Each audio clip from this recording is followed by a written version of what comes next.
Mon invité est Brenda Koonman et vous la voyez habituellement à la télévision, une sorte de match par équipe avec son mari Hank Koonman. Mais Brenda est une prophétesse à part entière et Brenda, environ il y a 12 ans, vous avez prophétisé ce qui se passe aujourd'hui. Qu'avez-vous prophétisé?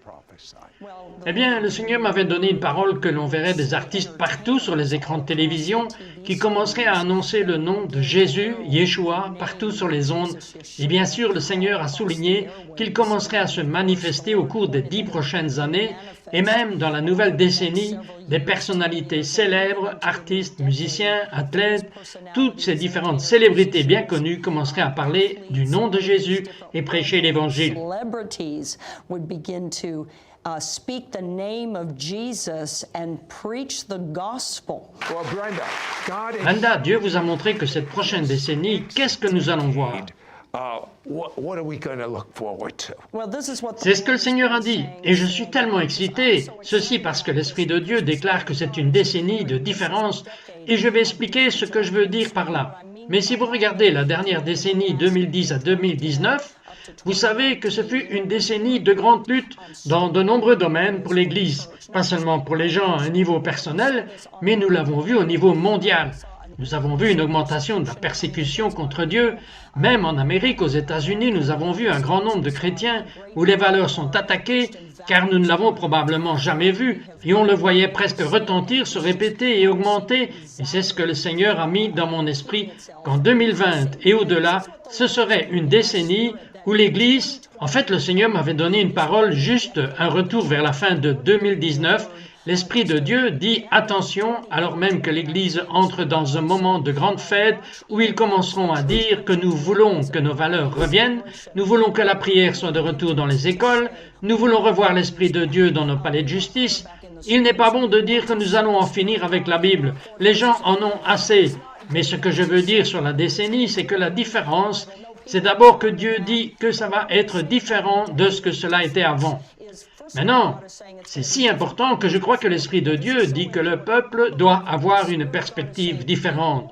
Vous savez qu'ils ne peuvent pas continuer à voir à travers les yeux voilés ce que nous avons vu dans le passé. Nous devons regarder vers le haut et voir que l'Esprit de Dieu est sur le point de nous mettre, pas seulement au niveau national, mais personnellement sur une nouvelle plateforme où nous allons commencer à avoir des succès. Nous allons commencer à avoir plus de percées, plus de guérisons, des choses surnaturelles où le courant va dépasser la faucheuse d'une manière surnaturelle. Cela va choquer les gens qu'il y a une différence à venir. Le peuple de Dieu, que nous allons être fixés dans un lieu de l'onction surnaturelle que le monde ne peut pas voir, que les médias vont devoir mettre sur les écrans.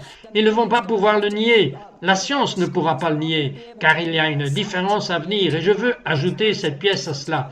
Dans notre maison, c'est ce que nous avons déclaré. Ma maison est une zone d'exclusion aérienne pour l'ennemi dans la décennie de la différence. C'est ce vers quoi nous venons dans cette nouvelle décennie de l'Esprit de Dieu. Vous avez un nouveau livre sur ce sujet. C'est bien plus qu'un livre, c'est un style de vie. Cela va tellement changer les familles et les individus. Et vous parlez du décret ou de la déclaration. Qu'est-ce que c'est? Eh bien, je crois que dans cette décennie, il est fortement nécessaire que nos paroles s'alignent sur le ciel. C'est tellement important. Nous devons dire ce que Dieu dit pour entrer en alignement avec les paroles prophétiques. Nous devons nous aligner avec les Écritures et nous devons parler et déclarer les choses selon la parole de Dieu. Si je peux vous donner une évidence biblique, un exemple biblique, à l'époque de la création, Dieu a dit que la lumière soit, mais il a parlé avant qu'il y ait une manifestation. Le son précède toujours la manifestation. C'est une déclaration importante. Répétez cela. Le son précède toujours la manifestation. Parfois, nous voulons un miracle, nous voulons une manifestation dans notre vie, mais nous ne voulons pas nous-mêmes produire le bon son. Et je vais juste le dire comme cela. Et pour vous qui regardez en ce moment, parfois le moment le plus difficile est de sortir le bon son quand vous êtes dans une bataille, quand vous êtes dans un combat, quand vous regardez la terre et on dirait que c'est vide et sans forme, et ce n'est pas le cas. On dirait qu'il y a une manifestation et tout va contre. En fait, j'ai l'impression qu'il y a quelqu'un qui est en ce moment dans le combat de votre vie. Vous avez l'impression d'être dans une bataille. Mais l'Esprit de Dieu dit, quand vous commencez à mettre ces déclarations en accord avec les Écritures, en accord avec ces paroles prophétiques, que quelque chose va changer et vous allez prophétiser que c'est vrai et vous verrez la manifestation de l'Esprit de Dieu. Quelle est la différence entre un décret et juste parler? Une déclaration ou un décret, si je pouvais le dire de cette façon, c'est un ordre faisant autorité soutenu par la loi. Nous pourrions dire comme ça que notre décret prophétique est un ordre, quand on l'aligne avec la parole de Dieu. C'est un ordre faisant autorité, soutenu par la parole de Dieu. Et quand c'est soutenu par la parole de Dieu, voici la belle partie, c'est ça doit arriver. Ça doit arriver parce que Dieu l'a déjà déclaré ainsi. Come to pass. It has to happen because God already declared it so. Nous avons pris votre livre de 100 de ces déclarations étonnantes. Chaque arène, chaque domaine auquel vous pouvez penser, mais il y en a un qui me tient vraiment à cœur, et de presque tout le monde qui nous regarde en ce moment, c'est votre propre maison. Je voudrais que vous lisiez une déclaration de votre livre en ce moment sur les ménages. Absolument, et je veux que vous receviez ceci. Parce que peut-être que vous traitez, peut-être que vous êtes dans un endroit où votre mariage est en difficulté, vous avez des problèmes avec vos enfants, peut-être ce sont des enfants adultes ou de petits-enfants, peu importe. Je veux vous encourager avec cela. Dieu concerne les familles, il parle les ménages. Ok, on a vu en Acte 16 des ménages entiers qui sont venus à Jésus. Ils sont venus au Seigneur. Alors maintenant, je veux que vous soyez en accord avec moi. Je vais dire que nous décrétons, parce que nous sommes d'accord avec vous, et moi ce n'est pas vous tout seul, nous nous tenons ensemble, alors aujourd'hui nous décrétons des bénédictions du ménage, des saluts. Nous déclarons que la visite de Dieu arrive vers vous pour libérer les bénédictions du foyer. Nous prions pour tous les membres de votre famille, qu'ils reçoivent cela. Ils seront touchés par la puissance et la présence tangible, surnaturelle du Dieu Tout-Puissant. D'une manière divine, nous brisons le pouvoir, nous nous dressons contre l'ennemi, nous brisons le pouvoir de chaque esprit contre votre maison, votre famille, votre propriété. Je veux que vous le disiez maintenant. Ma maison est une zone d'exclusion aérienne au diable et toutes vos affaires sont couvertes au nom de Jésus. Nous disons ensemble que toutes les œuvres des ténèbres sont liées et nous parlons de l'ombre du Seigneur sur votre maison et nous prions pour que les forces angéliques soient libérées pour la protéger et ils resteront vigilants, ils seront là.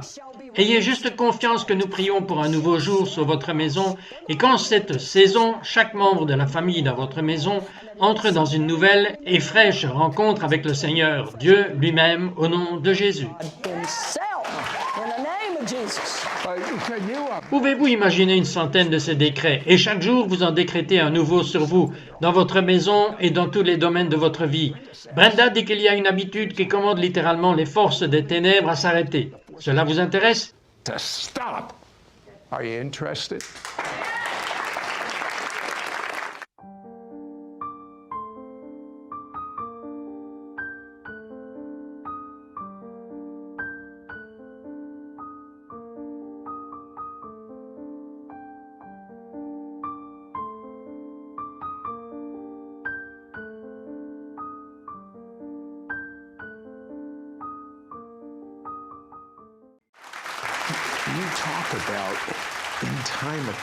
Vous dites qu'en temps de crise, vous venez habillé comme vous êtes. Qu'est-ce que cela signifie? L'une des choses les plus difficiles à faire dans toute notre marche chrétienne et dans toute notre marche en tant que croyant, l'une des choses les plus difficiles à faire est de bien parler. Dans une crise, quand vous êtes dans une bataille et que la peur vous fait face, un symptôme de diagnostic est que vous ne savez pas quoi faire. Vous ressentez cette anxiété dans votre estomac. C'est l'un des moments les plus difficiles pour dire la bonne chose. Et donc, c'est très nécessaire pour nous de faire valoir que nous parlions correctement. Et c'est l'une des raisons pour laquelle j'ai rédigé des décrets. Parce que je veux que les gens aient un outil, qu'ils prennent l'habitude de construire la maison quand le soleil brille. Vous savez que dans notre maison, nous déclarons chaque jour que nous allons vivre longtemps et fort. Et nous n'irons jamais dans notre tombe prématurément. Nous allons rester forts et vivre aussi longtemps que Dieu l'a prévu pour que nous accomplissions notre but. Nous faisons ces déclarations à travers notre maison. Nous marchons au travers, je veux dire, nous leur crions sur le porche, quoi que nous ayons à faire, mais vous construisez cette habitude de sorte que lorsque vous faites face à quelque chose, vous êtes prêts et vous êtes habillés pour la bataille. so that when you do face something, you're ready and you're dressed for battle. And you have Et vous avez même ordonné aux forces des ténèbres, dispersez-vous. darkness to scatter. Absolument. Et priez cela maintenant. Bien, je veux juste vous dire que non seulement vous pouvez forcer le commandement aux forces de se disperser, que vous pouvez commander à chaque démon qui a essayé de venir contre vous, cela pourrait être dans votre génération. En fait, en ce moment, je parle à chaque génération des malédictions qui viennent contre votre vie. Je prophétise que chaque malédiction, chaque incantation, toutes les malédictions vaudou, je brise le pouvoir de la sorcellerie sur votre maison au cours de votre génération. Tout ce qui vous a lié, qui vous a gardé, qui vous a empêché, qui vous a parlé, ce n'est pas de Dieu. Et je décrète dans l'atmosphère, juste là où vous regardez, et je dis sous l'autorité du nom de Yeshua que cette chose est brisée et liée. Je brise le pouvoir de chaque séduction, chaque esprit de mensonge, chaque esprit de rébellion. Nous disons que cela nous vient de l'esprit de votre pensée. Toute rigidité de la nuque, toute dureté de cœur, toute cécité, toute surdité dans l'esprit, nous disons que c'est brisé. Et chaque esprit, en fait, en ce moment, vous regardez, et pour une personne d'entre vous, vous regardez, vous avez été lié par un esprit démoniaque d'infirmité, vous avez prié, prière après prière, et cela vous a retenu, et vous avez mal. Et je dis maintenant à l'esprit d'infirmité, tu t'éloignes de cette personne sous l'autorité du nom de Yeshua, et je vous dis, et je déclare dans votre atmosphère, soyez libres, au nom de Jésus. Maintenant, c'est une chose d'enseigner, de prêcher, de proclamer, c'est autre chose lorsque un être cher meurt. Aucun espoir. When a loved one is dying, no hope. What did you do? Qu'avez-vous fait quand vous avez trouvé ce qui se passait avec votre père? Eh bien, nous avons reçu un appel. Vous savez, mon père avait eu une complication avec une diverticulite et son intestin était perforé. Et pendant environ 6 mois, l'intestin fouillait dans la cavité de son corps et au moment où ils l'ont réalisé, il était si profondément infecté qu'il était vraiment à quelques heures de la mort. Et nous avons marché dans cet hôpital et je vous dirais que cela avait l'air désespéré, avait l'air très sombre. Et c'est pourquoi encore il est si important que nous gardions notre bouche décrétant tout le temps. Et décréter la bonne chose. Correct. C'est très nécessaire et nous sommes entrés là-dedans et nous avons dit au nom de Jésus qu'il vivra et ne mourra pas. Et il y avait des moments où je me sentais comme si ma tête criait. Vous réagissiez à ce que le médecin a dit, à ce que vous avez vu de vos yeux. Il avait un livre médical qui ressemblait à un classeur à 3 anneaux de 3 pouces, qui était si grand. Il y avait tellement de choses qui n'allaient pas chez lui. Et je me souviens des membres de notre famille et de notre petit-fils Matthieu. Il est grand maintenant. Et il savait qu'il avait appris le pouvoir de déclaration et de décret. Et je me souviens que ce petit garçon était assis dans la chambre de son grand-père avec ses livres de coloriage. Et il s'est souvenu de l'histoire quand ils sont venus et ont amené l'homme qui a été paralysé à travers le toit.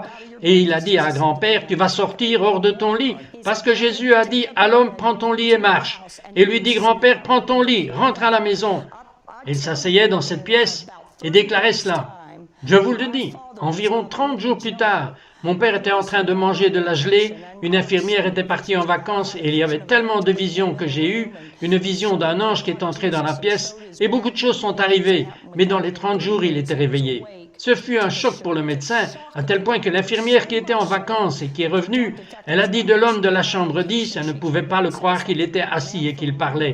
Mais ils ont écrit, cite dans son journal médical, ce n'est pas le travail de la science médicale, c'est le travail de la foi et de la prière. Mais je crois que la déclaration et le décret étaient la clé de ce miracle. Amen. But I believe declaration and decree was key to that miracle. Les rites et les formes ne doivent jamais, écoutez-moi bien, ne doivent jamais dépasser la raison pour laquelle ils ont été donnés. Si les rites et les formes dépassent en valeur, en puissance et en force la raison pour laquelle ils ont été donnés, nous tombons dans la religiosité.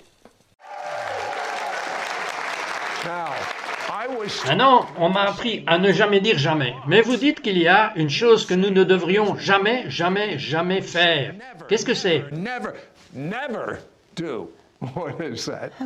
La seule chose que nous ne devrions jamais faire, et que nous sommes le plus tentés de faire, c'est que nous ne devrions jamais devenir le prophète du diable. Ne parlez pas pour l'ennemi. N'importe qui peut dire ce qu'il voit. Nous pouvons parler de ce que nous voyons sur notre santé. Nous pouvons parler de ce que nous voyons aux actualités. Maintenant, ne prêchez pas cela parce qu'il est facile de se laisser prendre par ce que les réseaux disent. Vous voulez bien enlever votre pied hors de mon pied en ce moment. Vous savez, mais nous le faisons tous. Nous y tombons tous. Vous savez, parfois, vous voulez jeter cette chaussure à la télé et puis vous entrez dans ces commentaires sur les réseaux sociaux et nous discutons avec les meilleurs d'entre eux. Mais nous devons faire attention. Nous ne sommes pas la publicité de l'ennemi et mettre des choses en mouvement que Dieu n'approuve pas. Et si nous faisons cela, cela nous met en échec. Et c'est ainsi tellement facile, surtout dans cette ère de communication que nous vivons dans notre société. Tout le monde a une opinion et ils en parlent fort. Vous savez que nous avons tous une voix sur quelque chose, mais nous devons être si prudents, et je crois que nous devons être prudents en ce moment, surtout concernant notre nation. Nous devons parler attentivement en accord avec ce que Dieu fait de la prophétie, et ne pas parler seulement après notre propre parti, notre propre opinion, notre propre processus de réflexion. Comme nous avons été élevés, nous devons nous aligner avec Dieu. Parce que si nous ne le faisons pas, nous nous préparons à l'échec. Et que c'est là que beaucoup de gens se demandent pourquoi ils ne voient pas de miracle.